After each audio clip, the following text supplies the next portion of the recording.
Tell me if this sounds familiar. You get the fastest car, you put it on the pole, you lead 64 laps, and you finish second. Is that a race or is that a Greek tragedy? That is the specific brand of heartbreak served exclusively at the 2008 configuration of Atlanta Motor Speedway. Donald Ray found that out the hard way Monday night in the FMA Xfinity Series. We have to talk about this track, because in the real world, Atlanta is this smooth, high-banked super speedway now. It's basically Daytona-light.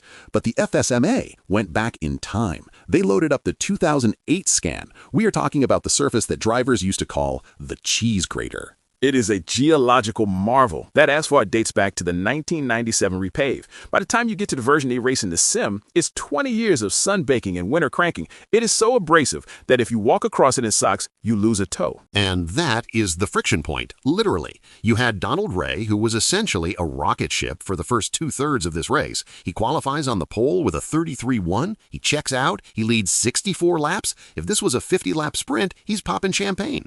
But the race was 75 laps. The extra 25 laps are where the bill comes due. See, old Atlanta has this feature called seams. They used a seam sealer between the paving lanes back in the 90s, and over time, those seams turn into little jagged ridges. Every time you cross one, it takes a microscopic bite out of your right front tire. So Donald Ray is out there hammering the throttle, crossing seams, looking like a hero. He was borrowing grip from the future with high interest rates. And then Sage Grecco shows up to collect the debt. Sage Grecco started 14th. 14th in a 75-lap race. That is usually a death sentence. You are stuck in traffic, you are eating dirty air, but Grecco didn't care about lap 5. He cared about lap 70. It's the classic comers and goers effect. You see this in historical data from the mid-2000s all the time. The guys who run hard early, the goers, look fantastic until the tires give up the ghost. Then they fall off the pace by 2, sometimes 3 seconds a lap. Grecco was the comer. He just sat back, kept his right foot disciplined, and let the track destroy everyone else's equipment. It's got to be psychological torture, though. You are sitting in 14th watching the leader drive away, and you have to convince yourself, I'm actually winning right now by going slower. That takes a level of zen that I do not possess. It is counterintuitive, but look at the lap times. Grecco's fastest lap was a 30.9. Compare that to the field. He wasn't necessarily posting qualifying speeds every lap. He was just refusing to slow down as much as the others.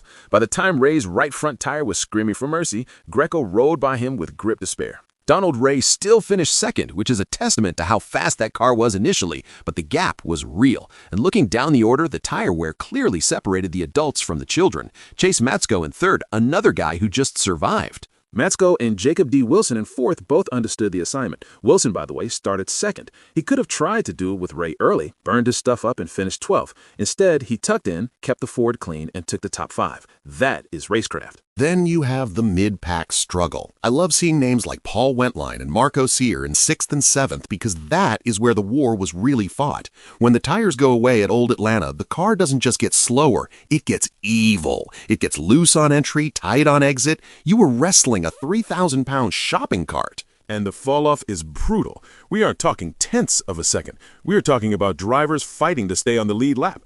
Kyle Bird, James White, Jeremy James all finished 1 lap down. These aren't slow drivers. They just got caught in the grinder. Once you lose that right front grip, you can't carry speed through the quad oval. You have to lift way early. The quad oval. That's the other thing. The 1997 reconfiguration added that dog leg on the front stretch.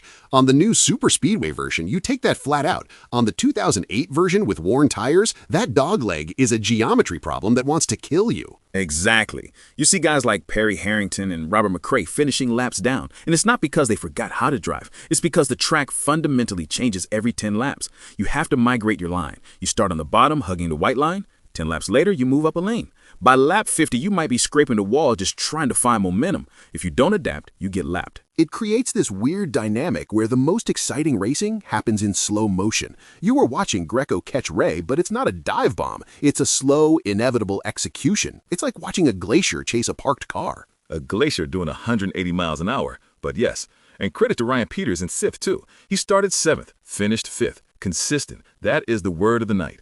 Consistency beats raw speed on abrasive tracks every single time. We should pour one out for the guys who didn't make the distance. Mike Rowland, Nigel Steely, disconnected early. Old Atlanta takes no prisoners. If you push too hard and step over that jagged edge, you are in the wall. The margin for error when the grip is gone is 0. That is why the sim community defends this scan so fiercely. The new repave is fine if you like pack racing and holding the throttle wide open, but the 2008 scan, That is a driver's test. You have to manage wheel spin. You have to manage brake bias. You have to manage your emotional stability when you get passed by a guy saving tires.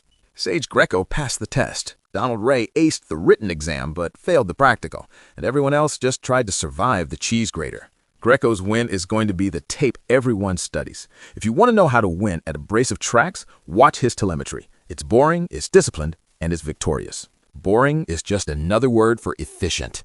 If you enjoyed this breakdown of tire torture and tactical heartbreak, send this episode to a friend who burns their tires up by lap 10.